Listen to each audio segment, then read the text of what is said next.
ये आकाशवाणी रायपुर है। प्रादेशिक समाचार बुलेटिन के साथ मैं सुषमा श्रीवास।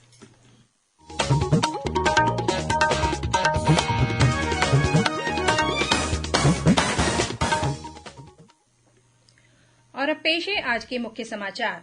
राज्यपाल अनुसुईया उइके ने आज नई दिल्ली में प्रधानमंत्री से मुलाकात कर 5वीं अनुसूची के अंतर्गत आने वाले नगरीय क्षेत्रों में मेसा कानून लागू करने के साथ ही बस्तर और सरगुजा संभाग के लिए विशेष पैकेज की मांग की। भारतीय जनता पार्टी आज से सामाजिक न्याय पखवाड़ा मना रही है। प्रदेश में संचालित सभी शासकीय स्कूलों में कक्षा 1 से 8वीं तक के बच्चों को 15 अप्रैल के बाद स्कूल जाना ऐच्छिक होगा। शिक्षकों की उपस्थिति होगी अनिवार्य। और जांजगीर चांपा जिले के शिवरी नारायण में कल से राज्य स्तरीय मानस गायन प्रतियोगिता का आयोजन किया जाएगा।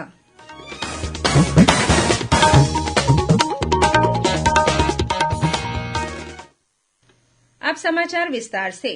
छत्तीसगढ़ की राज्यपाल अनुसुईया उइके ने आज नई दिल्ली में प्रधानमंत्री नरेंद्र मोदी से मुलाकात की। राज्यपाल ने प्रधानमंत्री से छत्तीसगढ़ में जनजातियों से संबंधित समस्याओं के साथ ही राज्य की वर्तमान स्थिति पर चर्चा की। उन्होंने 5वीं अनुसूची के अंतर्गत आने वाले नगरीय क्षेत्रों में मेसा कानून लागू करने का अनुरोध किया।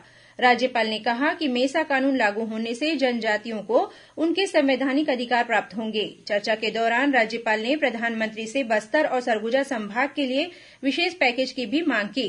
उन्होंने कहा कि विशेष पैकेज मिलने से इन क्षेत्रों में शिक्षा और स्वास्थ्य संबंधी सुविधाओं का विस्तार होगा, युवाओं को रोजगार मिलेगा और जनजातीय समुदाय का और बेहतर विकास हो सकेगा। सुश्री उइके ने प्रधानमंत्री को जनजातियों के जाति नाम में मात्रात्मक त्रुटियों से अवगत कराते हुए कहा कि इससे पात्र व्यक्तियों को जाति प्रमाण पत्र प्राप्त करने में कठिनाई हो रही है। राज्यपाल ने इस विषय पर जल्द निर्णय लेने का भी अनुरोध किया। वहीं अपने नई दिल्ली प्रवास के दौरान राज्यपाल ने आज केंद्रीय गृह मंत्री अमित शाह से भी मुलाकात की। इस दौरान सुश्री उइके ने श्री शाह से छत्तीसगढ़ के माओवाद प्रभावित जिलों और वहां की समस्याओं तथा माओवादी गतिविधियों के संबंध में चर्चा की। भारतीय जनता पार्टी आज से सामाजिक न्याय पखवाड़ा मना रही है।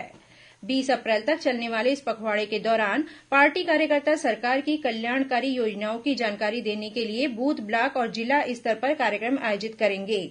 इस अवसर पर छत्तीसगढ़ के दुर्ग जिले में भी पार्टी कार्यकर्ताओं ने कार्यक्रम का आयोजन किया। इस मौके पर केंद्रीय राज्यमंत्री प्रहलाद सिंह पटेल ने भिलाई के सेक्टर 6 स्थित जन औषधि केंद्र का जायजा लिया। उन्होंने कहा कि गरीब और वृद्ध व्यक्तियों को सस्ती दवाइयां उपलब्ध कराने के उद्देश्य से छत्तीसगढ़ में 119 और भिलाई में 21 जन औषधि केंद्र संचालित किए जा रहे हैं। देश के सभी आयुर्विज्ञान संस्थानों में चिकित्सा स्नातक पाठ्यक्रमों में प्रवेश के लिए 2022 की नीट परीक्षा 17 जुलाई को होगी। राष्ट्रीय परीक्षा एजेंसी एनटीए ने वेबसाइट पर नीट का पंजीकरण शुरू कर दिया है। आवेदक इस वेबसाइट के माध्यम से ऑनलाइन आवेदन जमा करा सकते हैं।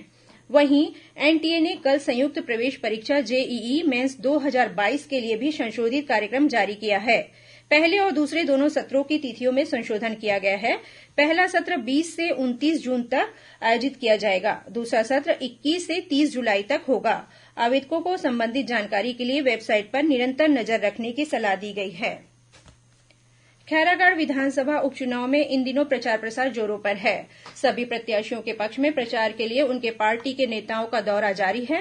केंद्रीय राज्यमंत्री प्रहलाद सिंह पटेल ने आज खैरागढ़ विधानसभा क्षेत्र में चुनावी सभाओं को संबोधित किया। वहीं मध्यप्रदेश के मुख्यमंत्री शिवराज सिंह चौहान भी कल 8 अप्रैल को खैरागढ़ पहुंचकर भाजपा प्रत्याशी के पक्ष में सालेवारा में जनसभा को संबोधित करेंगे। वहीं अखिल भारतीय कांग्रेस कमेटी की प्रवक्ता साधना भारती लोधी भी कल खैरागढ़ विधानसभा क्षेत्र के विभिन्न गांवों में जनसंपर्क कार्यक्रम में शामिल होंगी। वहीं प्रदेश कांग्रेस अध्यक्ष मोहन मरकाम के साथ ही राज्य सरकार के विभिन्न मंत्री भी इन दिनों खैरागढ़ विधानसभा क्षेत्र में कांग्रेस प्रत्याशी के पक्ष में सभाएं और जनसंपर्क कर रहे हैं। इस बीच भारत निर्वाचन आयोग ने खैरागढ़ विधानसभा उपचुनाव में मतदान की तिथि यानी 12 अप्रैल को सुबह 7 बजे से शाम 7 बजे तक एग्जिट पोल पर प्रतिबंध लगा दिया है। प्रदेश में संचालित सभी शासकीय स्कूलों में कक्षा 1 से 8वीं तक के बच्चों को 15 अप्रैल के बाद स्कूल जाना ऐच्छिक होगा, लेकिन शिक्षकों की उपस्थिति अनिवार्य होगी। स्कूल शिक्षा विभाग द्वारा जारी आदेश के अनुसार वर्तमान शैक्षणिक सत्र 30 अप्रैल तक चलेगा। साथ ही आगामी शैक्षणिक सत्र के दौरान 1 मई से 15 दिन का अतिरिक्त शैक्षणिक कार्य किया जाएगा। इस बीच तेज गर्मी को देखते हुए राजनांदगांव जिला प्रशासन ने स्कूलों के संचालन के समय में बदलाव किया है। संशोधित समय के अनुसार अब स्कूलों में सुबह 7:30 बजे से 11:30 बजे तक कक्षाएं संचालित की जाएंगी। इसी तरह 2 पाली में संचालित होने वाली शालाओं में संचालन का समय यथावत रहेगा। वहीं ओपन स्कूल परीक्षा और स्थानीय स्तर पर 9वीं और 11वीं की परीक्षाएं पूर्व निर्धारित समय पर संचालित की जाएंगी। इस बीच स्कूल शिक्षा विभाग के प्रमुख सचिव डॉक्टर आलोक शुक्ला ने स्वामी आत्मानंद अंग्रेजी और हिंदी माध्यम स्कूलों में प्राचार्यों तथा शिक्षकों के पदों पर जल्द भर्ती किए जाने के निर्देश दिए हैं। आज मंत्रालय में विभागीय समीक्षा बैठक के दौरान उन्होंने कहा कि शिक्षक विहीन स्कूलों में पदस्थापना के प्रस्ताव 11 अप्रैल तक प्रेषित किए जाएं। साथ ही स्वामी आत्मानंद हिंदी माध्यम स्कूलों में प्राचार्य पद की पूर्ति के लिए प्रस्ताव 11 अप्रैल तक और शिक्षकों के प्रस्ताव 18 अप्रैल तक भेजे जाएं। प्रादेशिक समाचार आप आकाशवाणी रायपुर से सुन रहे हैं। छत्तीसगढ़ की खबरों से है आपका वास्ता और खबरों की विश्वसनीयता से है हमारा वास्ता। आकाशवाणी समाचार रायपुर के प्रादेशिक समाचार बुलेटिन के साथ ही हमारे समसामयिक कार्यक्रम आप रेडियो के अलावा अपने मोबाइल पर भी सुन सकते हैं। आकाशवाणी समाचार फेसबुक, ट्विटर और यूट्यूब पर भी उपलब्ध है। हमारा Facebook page Chhattisgarh news on AIR, Twitter handle CGAIR news और हमारा यूट्यूब चैनल है छत्तीसगढ़ AIR न्यूज। तो अब रेडियो के साथ ही आपके मोबाइल के जरिए भी हम पहुंच रहे हैं आप तक। छत्तीसगढ़ की हर खबर के लिए सुनते रहिए आकाशवाणी समाचार। और अब आगे बढ़ते हैं बाकी के समाचारों की ओर। आज विश्व स्वास्थ्य दिवस मनाया जा रहा है। यह दिन हर साल विश्व भर में स्वास्थ्य से जुड़े किसी विशेष पहलू के बारे में जागरूकता पैदा करने के लिए मनाया जाता है। वर्ष 1948 में 7 अप्रैल को विश्व स्वास्थ्य संगठन की स्थापना हुई थी। इस साल विश्व स्वास्थ्य दिवस का विषय है हमारा ग्रह हमारा स्वास्थ्य। इधर छत्तीसगढ़ में भी विश्व स्वास्थ्य दिवस के अवसर पर अनेक कार्यक्रमों का आयोजन किया गया। इस मौके पर प्रदेशों में बुजुर्गों के लिए विशेष सेवा शुरू की गई है। राज्य के 5 जिला आयुर्वेद चिकित्सालयों और 22 सामुदायिक स्वास्थ्य केंद्रों में अब हर महीने के पहले गुरुवार को सियान जतन क्लिनिक का आयोजन किया जाएगा। स्वास्थ्य मंत्री टीएस सिंहदेव ने कबीरधाम के जिला चिकित्सालय परिसर में पौधारोपण किया। इस दौरान उन्होंने प्रसूता माताओं से भेंट कर उन्हें महतारी किट प्रदान की। इधर दक्षिण पूर्व मध्य रेलवे के बिलासपुर स्थित केंद्रीय अस्पताल में स्वास्थ्य जागरूकता कार्यक्रम आयोजित किया गया। राज्य के विभिन्न जिलों में भी विश्व स्वास्थ्य दिवस के अवसर पर स्वास्थ्य परीक्षण शिविर और टीकाकरण कैंप आयोजित किए गए।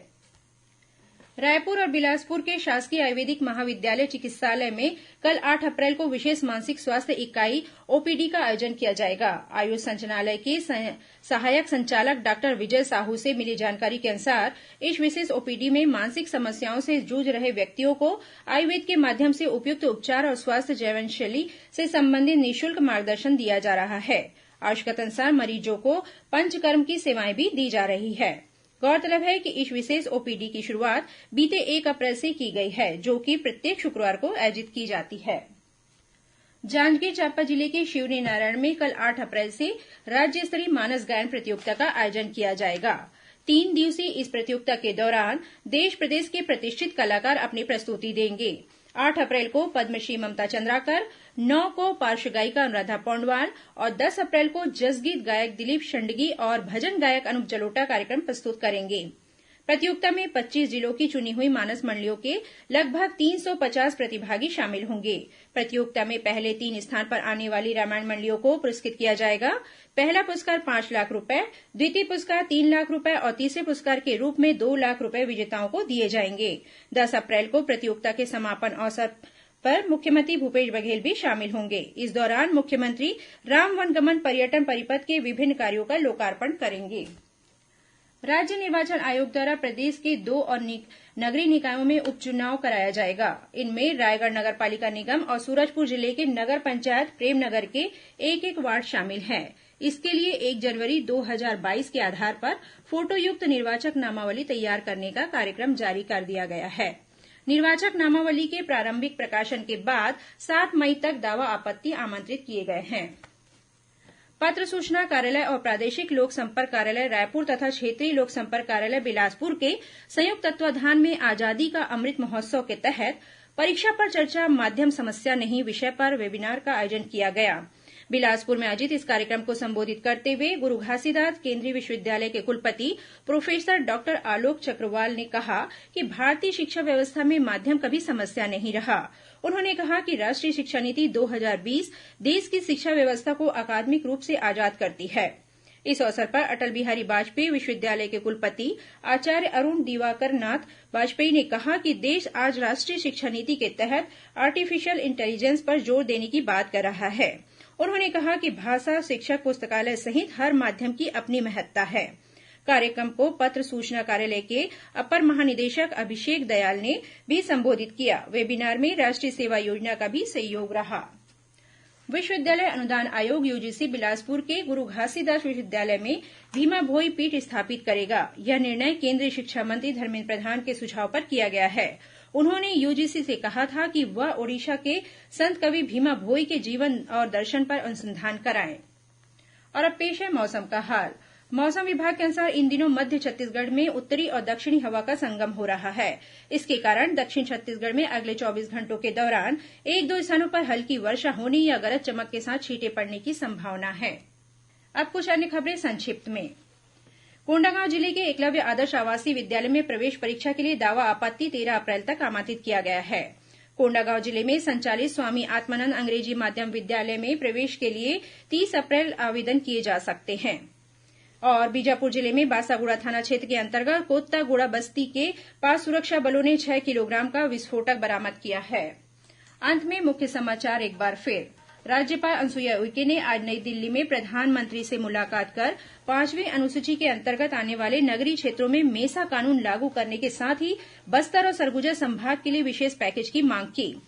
भारतीय जनता पार्टी आज से सामाजिक न्याय पखवाड़ा मना रही है। प्रदेश में संचालित सभी शासकीय स्कूलों में कक्षा 1 से 8वीं तक के बच्चों को 15 अप्रैल के बाद स्कूल जाना ऐच्छिक होगा। शिक्षकों की उपस्थिति होगी अनिवार्य। और जांजगीर चांपा जिले के शिवरीनारायण में कल से राज्य स्तरीय मानस गायन प्रतियोगिता का आयोजन किया जाएगा। इसी के साथ प्रादेशिक समाचार बुलेटिन समाप्त हुआ। नमस्कार।